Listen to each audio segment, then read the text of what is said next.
আসসালামু আলাইকুম রহমতুল্লাহি বরকাতু। আলহামদুলিল্লাহি রব্বিল আলামিন। সমস্ত প্রশংসা একমাত্র মহান আল্লাহ তাআলার জন্যে। লাখো কোটি দুরূদ ও সালাম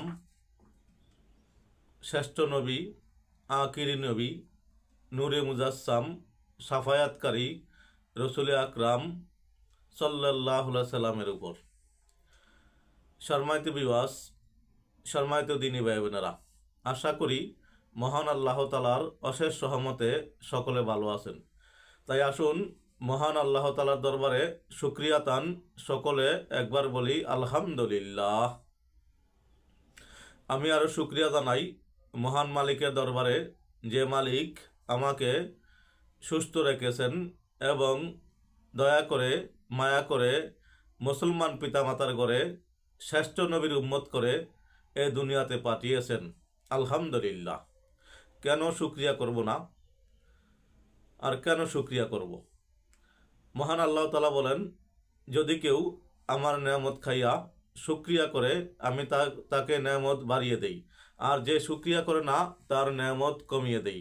তাই আসুন আমরা যে যে অবস্থায় আছি শুকরিয়া তান মনে প্রাণে অন্তর থেকে বলি আলহামদুলিল্লাহ।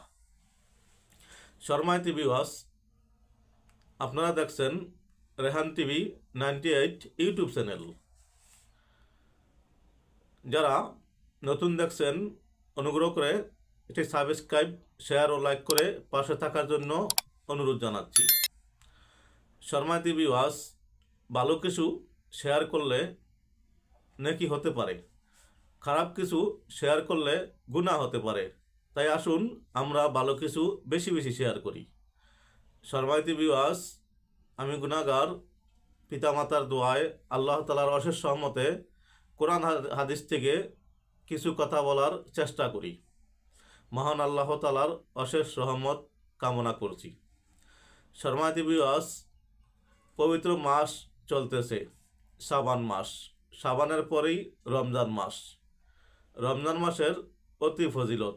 আমরা নিয়ত করি ইনশাআল্লাহ শাবানে যতটুক সম্ভব রোজা রাখব এবং রমজান মাসে পুরো মাস রোজা রাখব। সম্মানিত ভিউয়ার্স, আজকে একটি বিষয় নিয়েছি, নেক আমলের উসিলা দিয়ে দোয়া কবুল হয়। আরও কিছু জানবো, আরও কি উসিলা দিলে দোয়া কবুল হয়ে থাকে। আসুন আমরা হাদিস থেকে কিছু জানি, নিজে যা জানি অপর ভাইকে তা জানিয়ে দেই। হাদিসে পাকে আসছে, হযরত ইবনু উমর রাদিয়াল্লাহু তাআলা আনহু হতে বর্ণিত, নিশ্চয় রাসূলুল্লাহ সাল্লাল্লাহু আলাইহি সাল্লাম বলেন, তোমাদের পূর্বের লোকদের মধ্যে থেকে 3 জন ব্যক্তি একদা পথ চলছিল। হঠাৎ বৃষ্টি তাদেরকে পেয়ে বসল। ফলে তারা একটি গুহার আশ্রয় নিল। গুহার মুখ বন্ধ হয়ে গেল।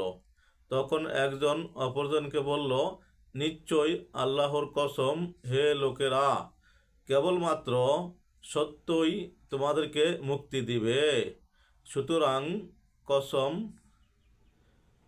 সুতরাং তোমাদের প্রত্যেক ব্যক্তি যেন দোয়া করে।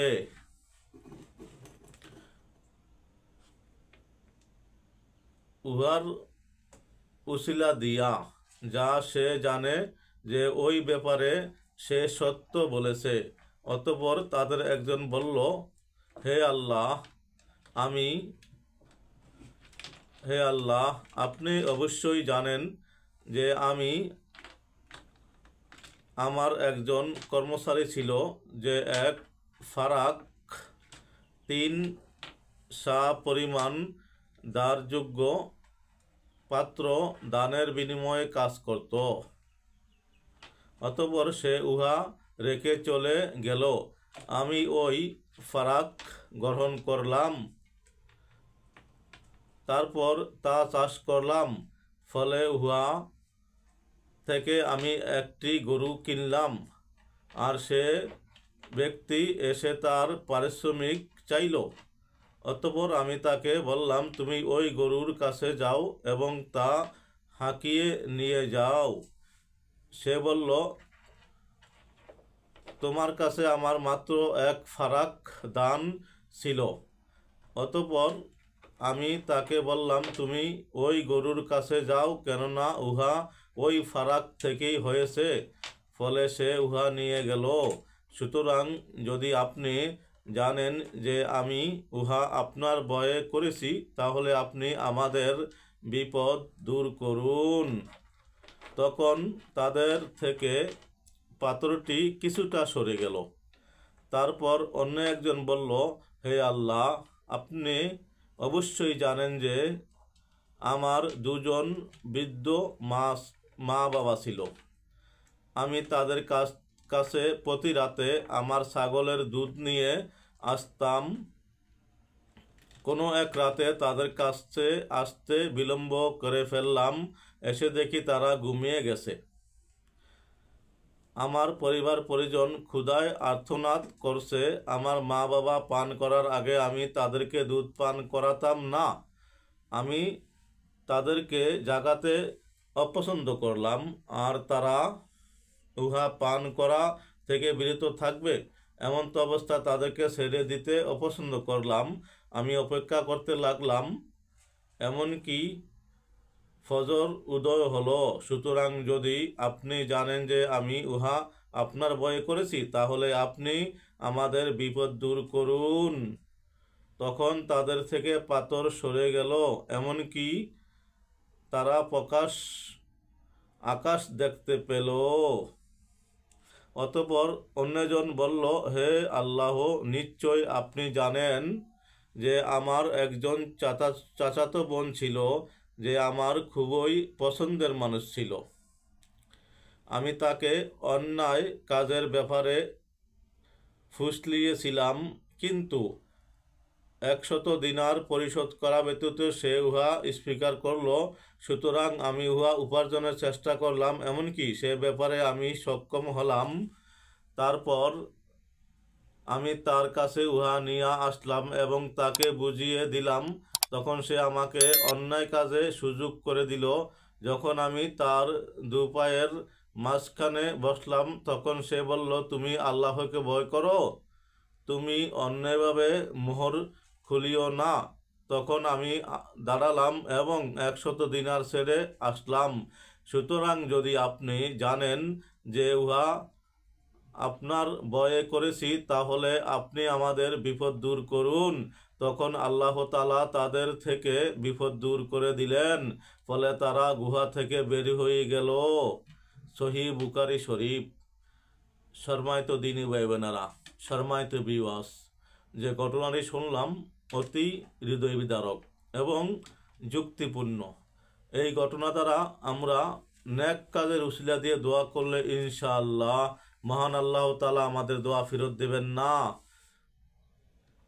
সম্মানিত ভিউয়ার্স, আমরা আজকে আরেকটি বিষয় জানব। দেখতে থাকুন।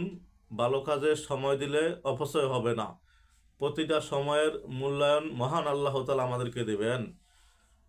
হাদিসে পাকে আসছে, হযরত আনাস রাদিয়াল্লাহু তাআলা আনহু হতে বর্ণিত, নিশ্চয়ই লোকেরা যখন দুর্ভিক্ষ পড়ত, তখন হযরত উমর ইবনুল খাত্তাব রাদিয়াল্লাহু তাআলা আনহু হযরত আব্বাস ইবনে আব্দুল মুত্তালিব রাদিয়াল্লাহু তাআলা আনহু এর উসিলা দিয়ে বৃষ্টি প্রার্থনা করে বলতেন, হে আল্লাহ, আমরা আপনার কাছে আমাদের নবী সাল্লাল্লাহু আলাইহি সাল্লাম এর উসিলা দিতাম, ফলে আপনি আমাদেরকে বৃষ্টি দিতেন।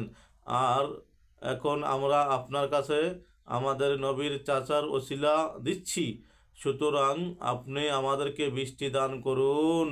বর্ণনাকারী বলেন, ফলে তাদেরকে বৃষ্টি বর্ষণ করা হতো। বুখারী শরীফ। বিশেষ দ্রষ্টব্য, দোয়ার শুরুতে দুরূদ শরীফ পাঠ করলে দোয়া আল্লাহর কাছে পৌঁছে, শেষে দুরূদ শরীফ পাঠ করলে দোয়া কবুল হয়। সম্মানিত ভিউয়ার্স, গুরুত্বপূর্ণ কথা। হাদিসে পাকে আসছে, ওই পর্যন্ত বান্দার দোয়া মহান আল্লাহ তাআলার দরবারে পৌঁছেন না, যেই পর্যন্ত প্রিয় নবী রসুল পাক সাল্লাল্লাহু আলাইহি সাল্লামের উপর দুরূদ শরীফ না পড়া হয়। তাই আসুন আমরা দোয়ার আগে পরে দুরূদ শরীফ পাঠ করে নেই এবং মহান আল্লাহ তাআলার দরবারে নেককার লোকদের উসিলা দিয়ে, আমাদের নেক কাজের উসিলা দিয়ে দোয়া করি, ইনশাআল্লাহ দোয়া কবুল হবে। সম্মানিত দিনী ভাই বোনেরা, যদি কথাগুলা উপকার মনে হয় অবশ্যই সাবস্ক্রাইব করতে ভুলবেন না, শেয়ার ও লাইক করে অপর ভাইকে জানাতে ভুলবেন না। সকলের কাছে আমি গুনাহগার দোয়া চেয়ে আজকের মতো এখানে ইতি টানছি। আসসালামু আলাইকুম ওয়া রাহমাতুল্লাহি ওয়া বারাকাতুহু।